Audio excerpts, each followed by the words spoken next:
right, good morning. Hope you are, actually, give it a second or so. Cut here. Good coffee.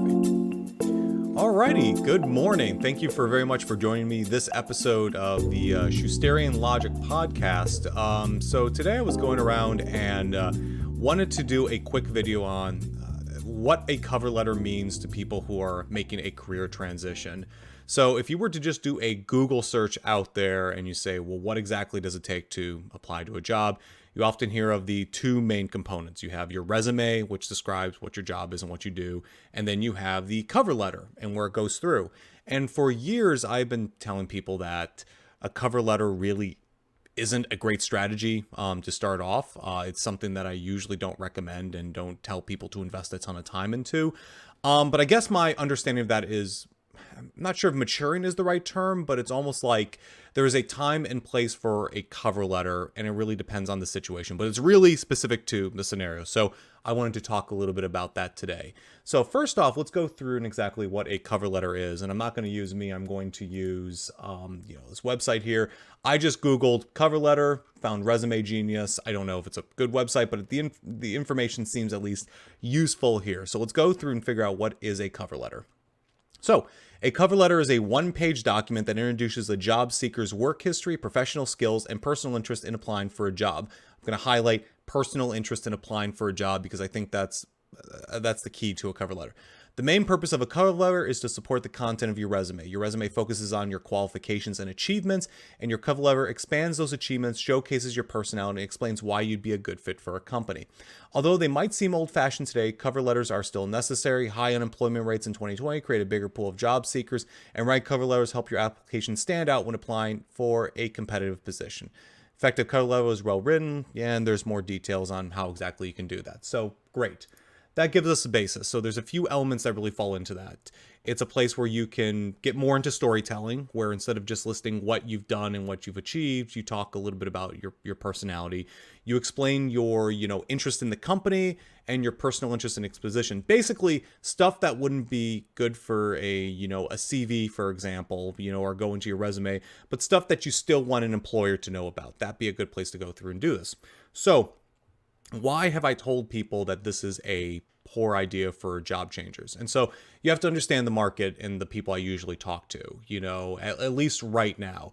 I'm focused on people who are either finding a way to transition out of, one career to another. They often don't have a very deep well of work experience, certainly not enough to support a general job search. And when I mean by general job search, if I was a full stack developer and moving to another full stack development role, that's not the sort of position I'm talking about. I'm talking about somebody who was like a dental hygienist, went to a boot camp, maybe has some experience doing full stack, and now wants to go into a position and going through here. Here's why for early job seekers, applying, cover letter as for every single role you do doesn't make a heck of a lot of sense. So I've talked to now multiple people. One, Grayson, is somebody I'm going to be having on my podcast next week, actually. Please, stick around for that. He has a really interesting strategy of how he goes about that. And we talked a little bit beforehand about what exactly was his strategy to get a job. And he actually treated it like a sales job. I'm going to apply to 5 roles every single day. I'm going for quantity over quality, and I'm going to do that. And I asked him, how many jobs did he apply for? 164.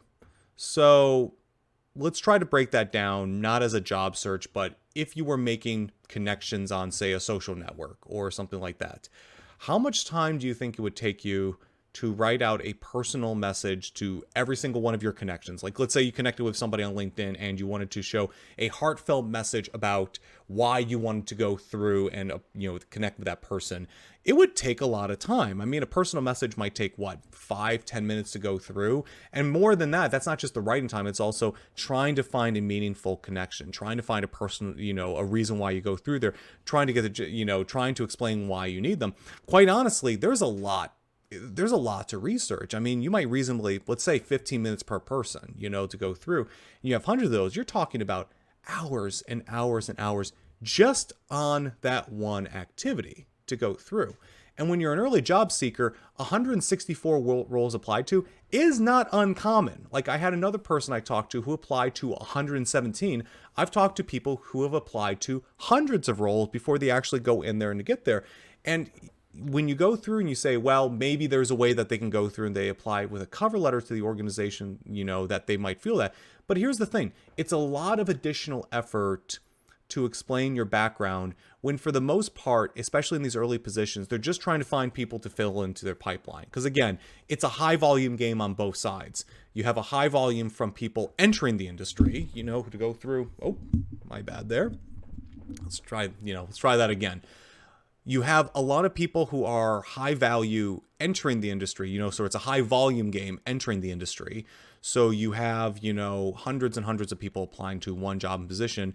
And, you have hundreds of people reviewing those things. So the truth is that when it's high volume and high volume on both sides, there's not a lot of value that a resume can give there, to be able to go through a cover letter. If you spend all that time doing the research, spending the energy, going through and actually applying that thing, that time there, all of a sudden you're spending time on your job search. I mean, let's think about it this way.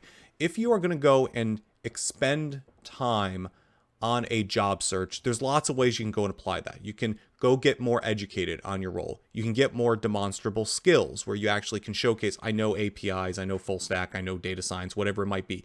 You can spend more time networking with people in the organization to actually figure out more about the roles, or you can apply them to job tactics, right? Like this, to apply to get the job there.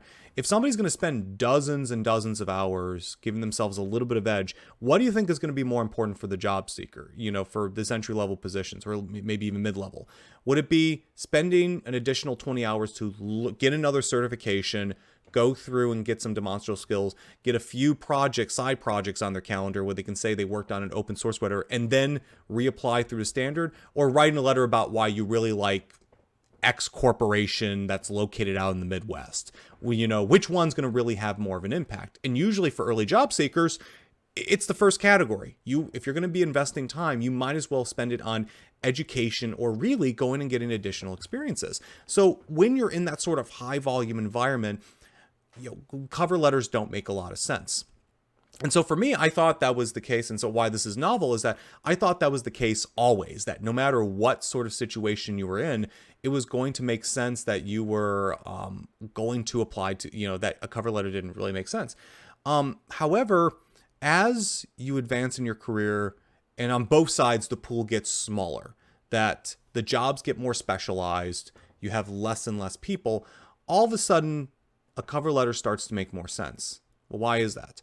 Well, first off, for people who are more highly skilled and you just have a pool of naturally less people, and all of a sudden soft skills start mattering a lot more. So in the early level of your career, it's really about your technical skills and your ability to play well within a team, which are both, skills that you can go out and demonstrate. You're looking to see, do they know the technology? Do they play well with team members? Do they show self-learning, things like that? They're pretty demonstrable. But then as you get advanced, you have to show more leadership skills, which is harder to showcase just on a resume.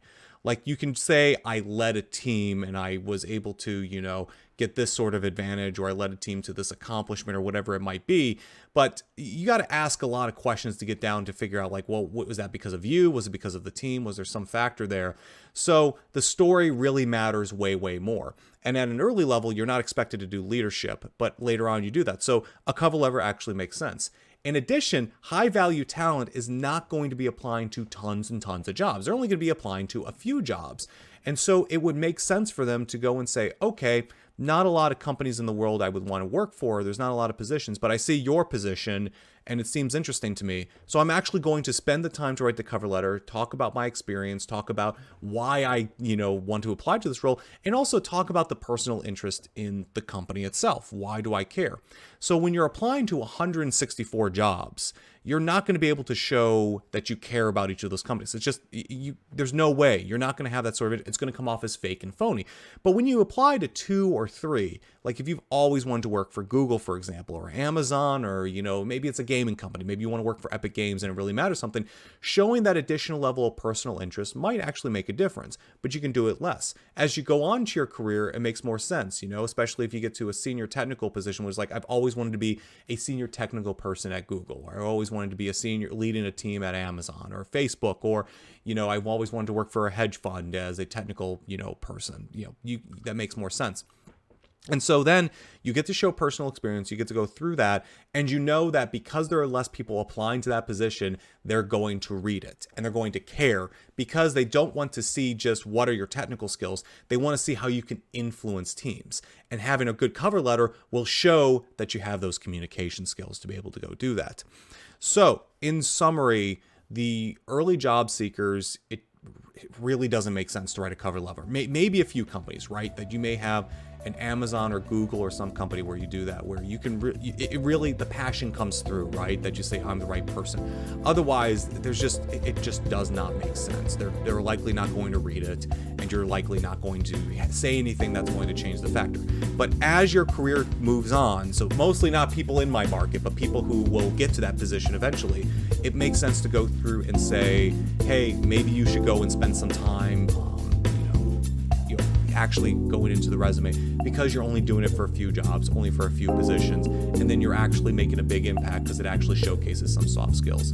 So anywho, hopefully a little bit shorter episode today. I think I got 11 minutes. You got to see Cider in the background there kind of going through. And yeah, thank you very much for your time today.